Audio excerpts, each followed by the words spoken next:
السلام علیکم لسنرز۔ آج جو میں ناول ریڈ کرنے جا رہی ہوں وہ ہے باسل، جو کہ تحریر ہے ہما وقاص کی۔ چلیے شروع کرتے ہیں اس کی قسط نمبر 20۔ دوران کی بات پر انل نے ایک سیکنڈ کا توقف لیا، پھر تعصب سے لب کھینچے گویا ہوا، بھائی میرے، آپ نے اپنی بیوی کو اپنی محبت کا یقین دلانا ہے، نہ کہ یہ کوئی آپ کا خفیہ مشن ہے جس میں طریقے کے کام کرنے کے بارے میں پوچھا جا رہا ہے۔ مجھے وہ کسی مشن سے بھی مشکل لگتی ہے۔ سگریٹ کا کش لگاتے آنکھوں کو چندھی کیے کہا۔ شفاف سڑک سے مختلف گاڑیاں ان کی گاڑی کو پیچھے چھوڑتے ہوئے گزر رہی تھیں۔ ہاں، وہ بہت مختلف ہے، مجھے بھی اس کی باتوں سے اندازہ ہوا تھا، مختلف اور سمجھدار، لیکن محبت میں سب ایک جیسے ہوتے ہیں جناب۔ انل نے اس کی بات کی تائید کی، لیکن ساتھ ہی گہری سانس لیتے محبت کی علامت سے آگاہ کیا۔ کیسے؟ نوران نے سگریٹ کو بجھانے کے لیے گاڑی کے ایش ٹرے میں مسل کر بھویں اٹھاتے ہوئے سوالیہ نگاہیں اس پر اٹھائیں۔ مطلب محبت تو ویسے ایک جذبہ ہے، لیکن کچھ سیانے اسے ایک بیماری کہہ گئے ہیں، اور بیماری کے اثرات ہر بیمار پر ایک جیسے ہوتے ہیں۔ تمہارے کہنے کا مطلب ہے میں اب بیمار ہوں؟ شدید والا۔ انل نے لب بھیجے سر اس بات میں ہلایا۔ دوران کے چہرے پر ہلکی سی فکرمندی کو دلچسپی سے دیکھا اور گاڑی کو سٹارٹ کرنے کے لیے چابی گھمائی۔ تمہیں ویسے ان سب باتوں کے بارے میں اتنا کیسے پتا ہے؟ کیونکہ میں نے عام لڑکوں کی طرح لڑکپن سے جوانی تک کا سفر طے کیا ہے، تمہاری طرح اب نارمل طریقے سے نہیں۔ انل نے اسٹیئرنگ کو گھماتے گاڑی کو پھر سے سڑک پر اتارتے ہوئے اس کی طرف بنا دیکھے جواب دیا۔ اس کا مطلب ہے کہ تم مجھ سے بہت کچھ چھپا چکے ہو۔ نوران نے اس کے چہرے پر نگاہیں جمائے شکوہ کیا۔ انل نے اسٹیئرنگ کو تھامے حیرانگی سے گردن گھمائی۔ کیا چھپایا؟ اپنی عاشقی کے قصے؟ چہرہ پھیر کر کھڑکی کی طرف دیکھتے مصنوعی خفگی سے کہا، اور پھر انل کی طرف دیکھا۔ میں نے تم سے کچھ بھی نہیں چھپایا، ہاں لیکن یہ ایسے قصے ان کو سنائے جاتے ہیں جو اس طرح کے قصے سننے میں دلچسپی رکھتے ہوں۔ اب ہے دلچسپی، سنا؟ بلا کی سنجیدگی چہرے پر سجائے کہا تو انل بے ساختہ ہنس دیا۔ ناکام عاشقی کا قصہ سن کر کیا کرو گے؟ اپنی عاشقی کو ناکام ہونے سے بچاؤں گا، مبہم سے مسکراہٹ کے ساتھ فوراً جواب دیا۔ واہ واہ، مطلب کہ اس میں بھی ماہر ہونا چاہتے ہو۔ زیادہ بات کو گھمانے کی ضرورت نہیں، قصہ سنا؟ ہاں تو سنو۔ جب تم لاہور گئے تھے، پیچھے سے ایک کلاس فیلو کے ساتھ جلا تو تھا؟ کیا چلا تھا؟ ایک آئیبرو اٹھائے شاکی نگاہ ڈالی۔ انل نے اس کے شکی تاثرات کو دیکھ کر دانت پیسے۔ یہ اپنے نان پروفیشنل سوال ذرا بند ہی رکھنا بیچ میں۔ میں سچی محبت کا دکھی قصہ جہاں سمجھ میں نہیں آئے گی پوچھوں گا تو؟ اوکے، نہیں پوچھتا۔ انل کے گھرنے پر فوراً رضامندی ظاہر کی۔ انل اب گاڑی کی رفتار متوازن رکھے ہوئے تھا۔ ہاں تو وہ میرے ساتھ یونیورسٹی میں بی ایس کر رہی تھی، ہماری کمیونٹی کی تھی، اچھی لگتی تھی مجھے۔ اچھی تو تمہیں ساری لڑکیاں ہی لگتی ہیں ہمیشہ سے، اب اتنی بھی میری کردار کشی کرنے کی ضرورت نہیں، اس کے لیے اسپیشل فیلنگز آتی تھی مجھے، جیسے تمہیں اب جویریہ کے لیے۔ اوہ اچھا۔ دوران نے سر کو اس بات میں ہلایا، پھر سنجیدگی سے اگلا سوال پوچھا۔ وہ پھر بھرپور دلچسپی ظاہر کر رہا تھا، کیونکہ یہ سب اس کے لیے بالکل الگ اور نیا تھا، ہر جذبہ، ہر احساس جس سے وہ آج سے پہلے بالکل ناآشنا تھا۔ کیسی فیلنگز تھیں وہ؟ نگاہوں کو چندی کیے ڈرائیو کرتے انل کی طرف پہلو بدلا۔ انل نے کھوئے سے انداز میں سامنے نگاہیں جمائیں۔ وہ مجھے ہمیشہ بھیڑ میں بھی سب لڑکیوں میں نمایاں لگتی تھی، کبھی غلطی سے بھی پاس سے گزر جاتی تو دل کے پمپ کرنے کی رفتار بڑھ جاتی۔ میں اس سے بات نہیں کرتا تھا، بس چھپ چھپ کر اسے دیکھتا تھا، کوئی گانا سنتا تو وہ خیال میں خود ہی آ جاتی تھی۔ انل نے گہری سانس لی اور خاموش ہو گیا۔ دوران نے ایک سیکنڈ کے لیے اسے خاموش دیکھا، پھر تجسس سے پوچھا، پھر بس میں فیلنگز کو محسوس کرتا رہ گیا اور اس کی بی ایس کے دوران ہی شادی ہو گئی۔ انل کے افسردہ لہجے میں کہے گئے جملے پر بے ساختہ اس کے لبوں پر مسکراہٹ گہری ہوئی۔ اچھی اینڈنگ تھی۔ پھر اگلا عشق کب ہوا؟ اگلا ہو ہی جاتا اگر تم لاہور سے واپس نہ آتے تو۔ انل کے افسوس پر دوران کا خفیف سا کہکا گاڑی کی بڑھتی رفتار میں گونجا۔ وہ بھی دوران کے کہکے میں اب اس کا ساتھ دے رہا تھا۔ دوران کا یہ بدلہ روپ اور زندگی جینے کی طرف اٹھایا پہلا قدم اسے اندر سے سرشار کر رہا تھا۔ جویریہ سچ کہہ رہی تھی، دوران کو ہنسنا تھا۔ دوران کو وہ ہنساتا تو تھا، لیکن وہ ہنسی کبھی ایسی ہنسی جیسی نہیں تھی، ایسی ہنسی جس میں خوشی کی کھنک ہوتی ہے۔ بیورلی ہلز میں پھیلتی شام کے سائے گہرے ہو کر اب رات میں تبدیل ہو رہے تھے۔ دورانگ ولاز میں نیلی بگاٹی سست روی سے سفید روش والے ڈرائیو وے سے آگے پہنچ کی جانب بڑھ رہی تھی۔ انل ڈرائیونگ سیٹ سنبھالے ہوئے تھا، جبکہ وہ بشاشت سے مسکراتا ہوا اس کے ساتھ براجمان تھا۔ دل سے کتنے ہی بوجھ آہستہ آہستہ ختم ہونے کا احساس تھا۔ وہ نہیں جانتا تھا کہ محبت اتنا حسین جذبہ ہے کہ اس میں آس پاس کی دنیا رنگین لگنے لگتی ہے۔ انسان بھی عجیب مخلوق ہے، اپنے اندر کے موسم کے حساب سے ہی باہر کے موسم کو رنگ دینے لگتا ہے۔ کل تک ہر ڈوبتا سورج اس کے اندر پنہاں تکلیفوں اور تنہائیوں کو بڑھا دیتا تھا، لیکن آج یہی ڈوبتا سورج ایک میٹھی سی لہر وجود میں دوڑا رہا تھا۔ گاڑی سے اترنے کے بعد دونوں نے آگے پیچھے ہی پورچ سے آگے لاؤنج کی راہداری میں قدم رکھا۔ ہال میں اس وقت سبرینا اکیلی موجود تھی۔ پوری دیوار میں نصب LED اسکرین پر کوئی فلم چل رہی تھی اور وہ ان کے قدم رکنے سے پہلے تک بڑے نماغ سے اسے دیکھنے میں محو تھی۔ دوران وہ بے نیازی سے انل کے ہمراہ پاس سے گزر رہا تھا جب سبرینا کی پکار پر رکا۔ انل نے سراسیمگی سے ایک پل کے لیے پیچھے مڑ کر دیکھا۔ سبرینا ٹی وی بند کرتے صوفے سے اٹھ رہی تھی۔ دوران اب رک کر پوری طرح اس کی طرف متوجہ تھا۔ انل نے سنجیدگی سے قدم اپنے کمرے کی جانب بڑھا دیے۔ مجھے تھینک یو کرنا تھا۔ ریسیپشن پارٹی بہت شاندار تھی۔ سفید ٹی شرٹ اور تنگ جینس میں ملبوس وہ حسن کا ملکوتی شاہکار لگ رہی تھی۔ سنہری سیدھے بال کسی آبشار کی طرح کندھوں پر گرے تھے۔ تھینک یو کس بات کا، یہ سب تمہارے اعزاز میں تھا۔ روم پسند ہے؟ اگر کوئی اور چاہیے تو بتا دینا۔ دوران نے سنجیدگی سے پینٹ کی جیبوں میں ہاتھ ڈالے پوچھا۔ وہ کندھے پر گرتے سنہری ریشم بالوں کو جھٹک کر سر ہلا گئی تھی۔ سب ٹھیک ہے، آہستگی سے کہا اور پھر نگاہیں جھکائے دونوں ہاتھوں کی انگلیوں کو آپس میں ملایا۔ بڑے ناخن سرخ نیل پالش سے رنگے ہوئے تھے۔ بیٹھ کر بات کرتے ہیں۔ صورت سے سر اٹھائے وہ دوران کو صوفے پر بیٹھنے کا کہہ رہی تھی۔ دوران نے سنجیدگی سے ہنکار بھرا، پھر قدم صوفے کی جانب بڑھا دیے۔ جیسے ہی وہ صوفے پر بیٹھا، سبرینا بھی پراعتماد انداز میں مسکراتی کچھ فاصلے پر براجمان ہوئی۔ دوران اب اس کی طرف سوالیہ نگاہوں سے دیکھ رہا تھا۔ میں دراصل اس دن سے بات کرنا چاہ رہی تھی، مگر آپ بہت بزی رہے۔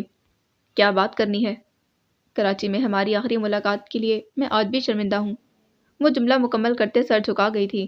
دوران نے چند سیکنڈ کے لیے اس پر نظر جمائی، پھر صوفے کی پوز چھوڑے آگے ہوا۔ دیکھو سبی، میں 7 سال پہلے ہی تمہیں معاف کر چکا ہوں۔ تم اپنے دل سے ہر گلٹ نکال دو۔ سبرینا نے سر اوپر اٹھایا۔ وہ پرسکون انداز میں اس پر نگاہیں جمائے کہہ رہا تھا۔ واہ دوران ملک واہ، کتنی دیدہ دلیری سے کہہ دیا میں نے تمہیں معاف کر دیا۔ بمشکل استہزائیہ مسکراہٹ کو مصنوعی دلفریب مسکراہٹ میں تبدیل کیا۔ ہاں، لیکن لاسٹ ٹائم انل کے گھر میں بھی میں نے جو بھی کہا میں اس پر اٹس اوکے، میں نے بھلا دیا سب۔ تم نہ سمجھتی، اسی لیے جو دل میں آیا کہہ گئی تھی۔ البتہ تم مجھے معاف کر دو، شاید انجانے میں ہی صحیح، تمہارا دل دکھا۔ سبرینا نے حیرانگی سے اس کی طرف دیکھا تھا۔ دل دکھایا، کتنا آسان لفظ استعمال کیا تھا۔ روح تک چھلنی ہوئی تھی میری۔ وہ خاموش تھی، لیکن اب دوران بول رہا تھا۔ میں اس وقت محبت کے جذبے کے بارے میں کچھ نہیں جانتا تھا، اس لیے تمہیں کس طرح انکار کرنا ہے، کیسے سمجھانا ہے، یہ سب ٹھیک سے نہیں کر پایا۔ تذبذب میں کہتا وہ کتنا مختلف لگ رہا تھا۔ تو اب جناب کو محبت کے جذبوں کی قدر ہونے لگی ہے۔ سبرینا نے زبردستی کی مسکراہٹ چہرے پر سجائی۔ جویریہ بہت خوش قسمت ہے، دوران کی بات کاٹتے جھوٹی مسکان کے ساتھ کہتی وہ بات کا رخ بدل گئی تھی۔ دوران بے ساختہ مسکرایا، وہی دلکش مبہم مسکراہٹ۔ وہ نہیں، میں خوش قسمت ہوں، بڑے وثوق سے کہا۔ چہرے پر موجود طمانینت دل کی دنیا بدل جانے کی عکاس تھی۔ سبرینا کا چہرہ پھیکا پڑا، بمشکل تھوک نکلا اور سر کو اس بات میں جنبش تھی۔ کوئی شک نہیں اس میں، وہ بہت اچھی ہے، بہت سمجھدار سلجھی ہوئی۔ برہان کہاں ہے؟ دوران نے خجل ہوتے ایسے بات بدلی جیسے وہ جویریہ کی نہیں بلکہ اس کی تعریف کر رہی ہوں۔ وہ آج جلدی شوٹنگ کے لیے نکل گئے تھے۔ تم لوگوں کا ہنی مون بھی ارینج کیا ہے میں نے، یہ گفٹ ہوگا میری طرف سے۔ اس سب کی کیا ضرورت ہے؟ آپ برہان سے بات کر لینا پہلے ان کی شوٹنگ شیڈیول کو دیکھ کر۔ ہاں، اسے بھی کر لوں گا، لیکن یہ سب میں صرف تمہارے لیے کر رہا ہوں، اس کے لیے نہیں۔ اچھا چلو تم ٹی وی دیکھو، پھر بات ہوتی ہے۔ صورت سے وہ اپنی جگہ سے اٹھا، لیکن صوفے پر بیٹھی سبرینا برہان کے لیے اس کی ازلی بے تنائی پر پہلو بدل کر رہ گئی تھی۔ وہ اب دھواں چہرے سے دوران کی پشت کو گھور رہی تھی، جو پتہ نہیں کس خوشی میں جھومتا ہوا اپنے کمرے کی جانب بڑھ رہا تھا۔ کمرے کا دروازہ کھلنے کی آواز پر ہی دل زور سے دھڑکنے لگا۔ دل نے اس کے قدموں کی جاپ سے ہی اسے پہچان لیا تھا۔ وہ بظاہر تو اس وقت کتاب پڑھنے میں مگن تھی، لیکن عجیب بے کلی تھی۔ کتاب کا ہر لفظ اڑنے لگتا، ہوا میں کھل جاتا، اور پھر رات کے وہ پل ذہن میں گھومنے لگے جو دوران اس کے سامنے بیٹھا محبت کا اظہار کر رہا تھا۔ ہر سانس کے ساتھ اس پل کو یاد کرتے کرتے اب دن سے رات ہو گئی تھی۔ حسب معمول کمرے میں داخل ہوتے ہی دوران کی پہلی نگاہ سامنے بیڈ کی طرف اٹھی جہاں وہ معمول کے مطابق کتاب کی برگردانی میں مصروف تھی۔ دوران نے ایک بھرپور نگاہ اس پر ڈالی اور قدم ریسٹ روم کی جانب بڑھا دیے۔ واپس نکلا تو اسی طرح بیٹھی تھی اور کتاب گود میں رکھے سر جھکائے ہوئے۔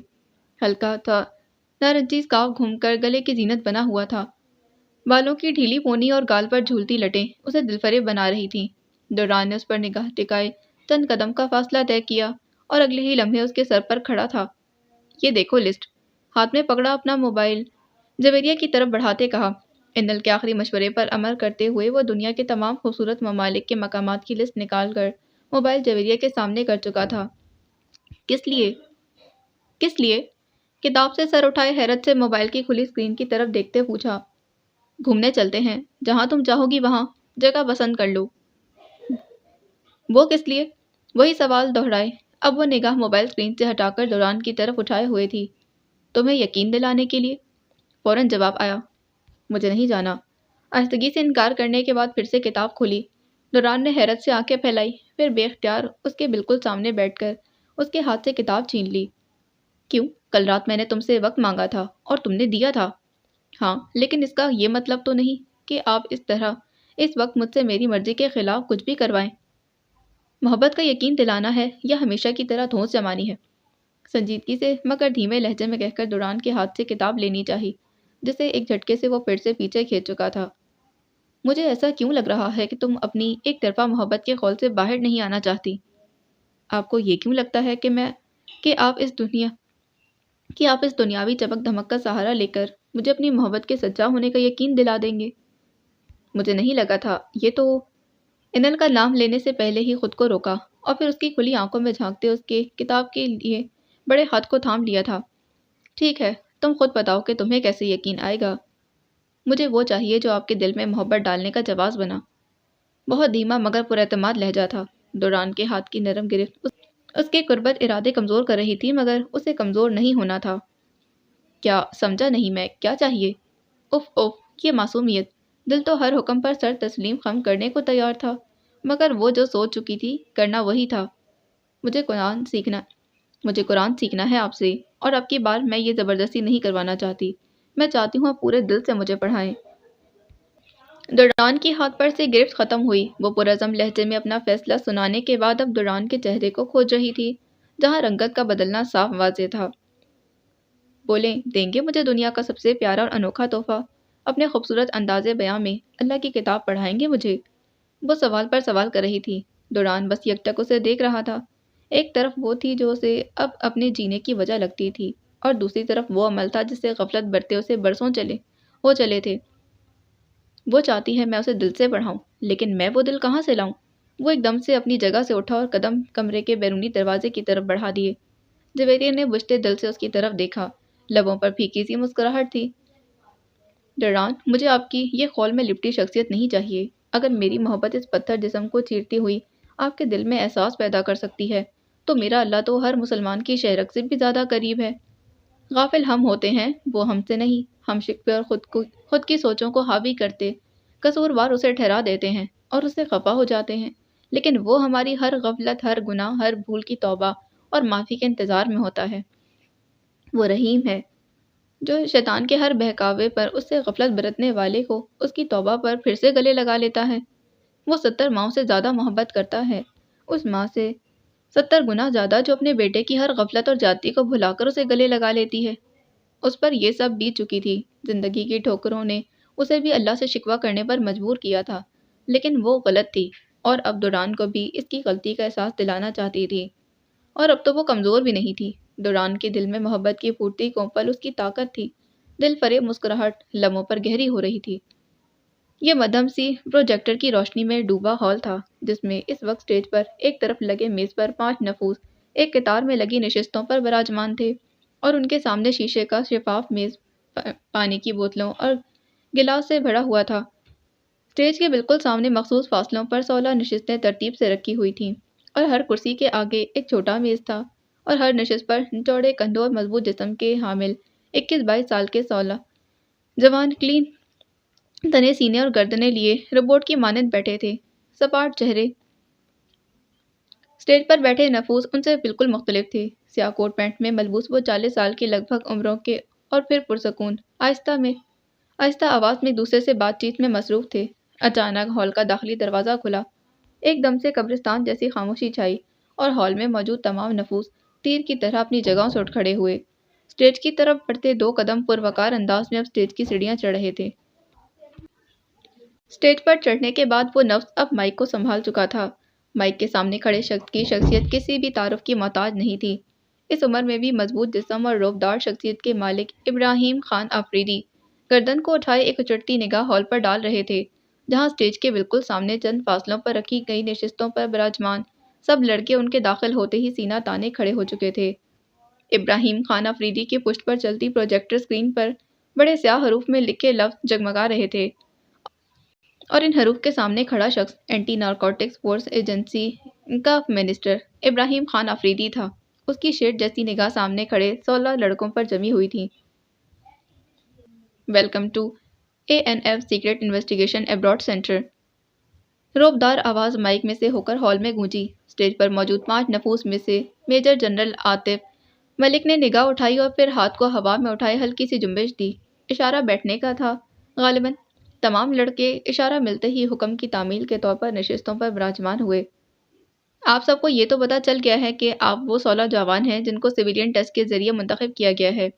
ابراہیم خان آفریدی کی باروب آواز ہال کی خاموشی کو چیرتی ہوئی سب کے کانوں میں پڑ رہی تھی۔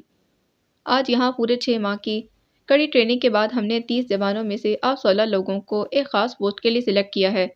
سب لڑکوں کی تنی گردنوں میں اور آنکھ کی پتلیوں میں ہلکی سی جنبش ہوئی تھی۔ آپ 16 جوان ایجنسی کے خفیہ سلیپر سیل پوسٹ کے لیے منتخب کیے گئے ہیں۔ یہ ہماری خفیہ ایجنسی کی سب سے حساس پوسٹ ہے، جو ایک طویل اور تھکا دینے والے عرصے پر مشتمل ہوتی ہے۔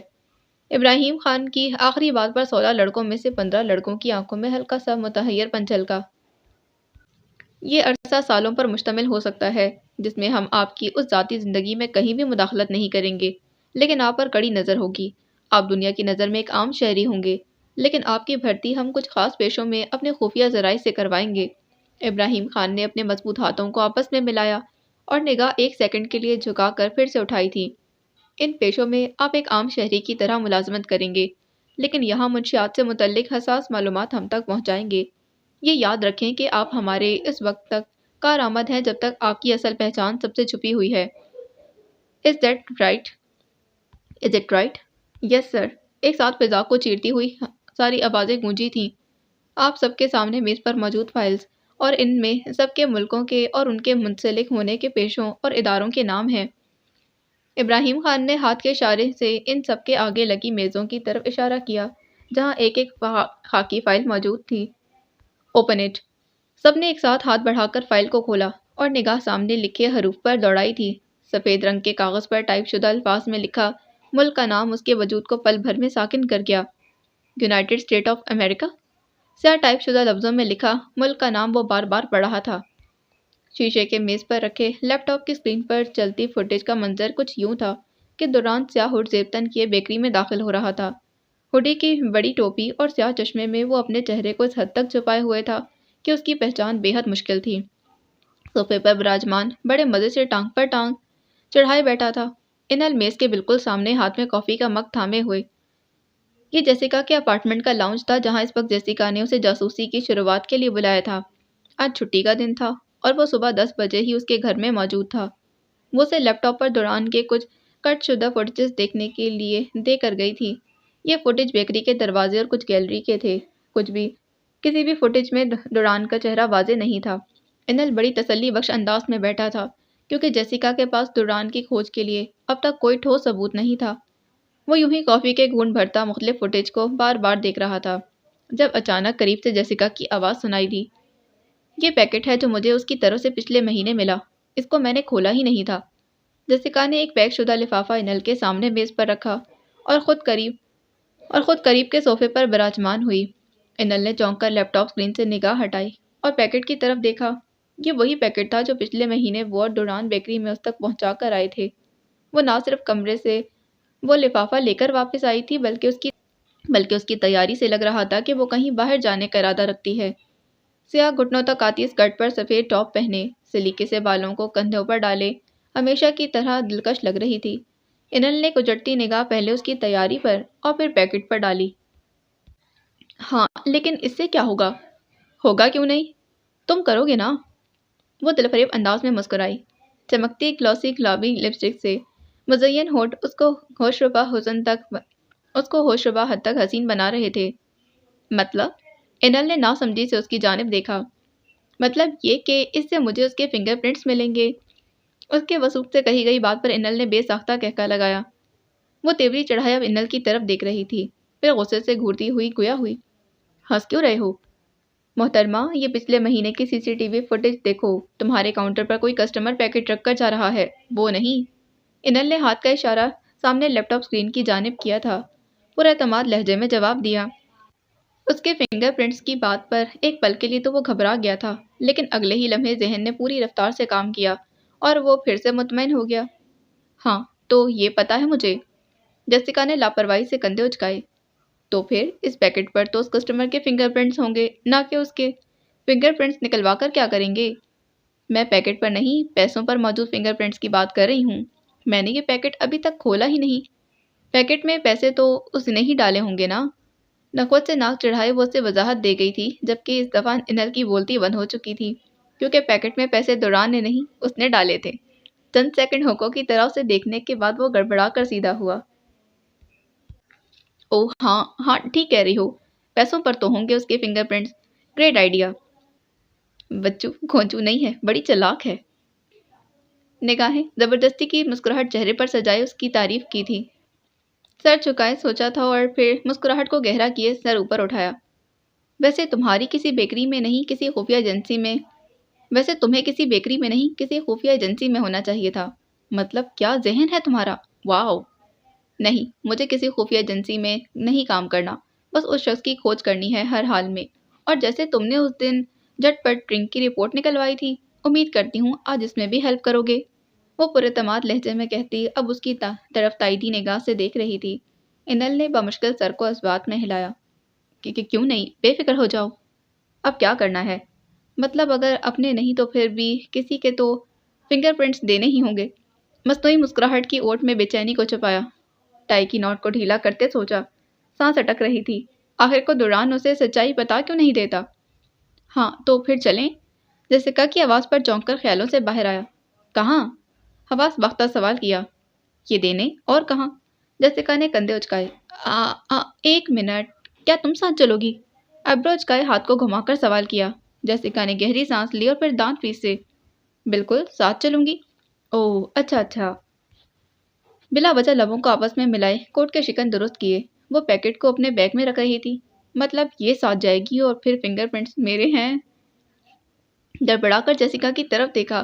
وہ بیگ کندھے پر لٹکائے اسے اٹھنے کا اشارہ کر رہی تھی۔ گاڑی کی چابی اٹھا کر وہ سوچ چکا تھا کیا کرنا ہے۔ مجھے دیر کرنی چاہیے تاکہ نتیجہ آج نہ مل سکے۔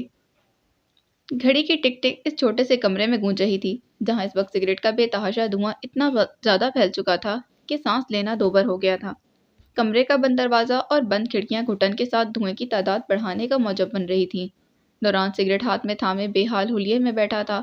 اسے لاہور سے کراچی آئے آج 2 ہفتے گزر گئے تھے۔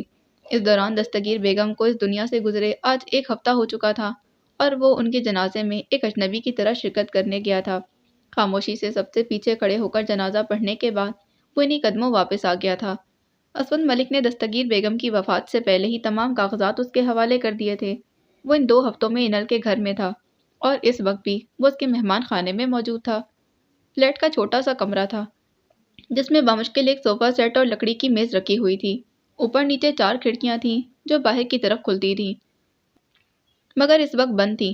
سگریٹ کو ہاتھ کی انگلیوں میں دبائے وہ اس دھوئیں سے بھرے کمرے میں کسی غیر مرئی نقطے پر نگاہیں جمائے بیٹھا تھا، جب کمرے کا دروازہ کھلا اور اندر داخل ہوتے انل کے بے اختیار کھانسنے کی آواز پر منجمد سے متحرک ہوا۔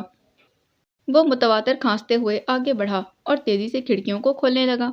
کھڑکیاں کھولنے کے بعد لپک کر اس تک آیا اور دوران کی انگلیوں میں جکڑی سگریٹ کو کھینچ کر میز پر رکھی پیالی میں رگڑ دیا، جس کو ایش ٹرے بنائے دوران راکھ سے بھر چکا تھا۔ اسے خود کو تکلیف دینے سے کیا ہوگا؟ ان سب نے تو جو تمہارے ساتھ کرنا تھا ان سب نے جو بھی کیا تمہارے اس عمل نے ان کا منہ توڑ جواب دے دیا ہے۔ یہ نہیں چاہتا تھا میں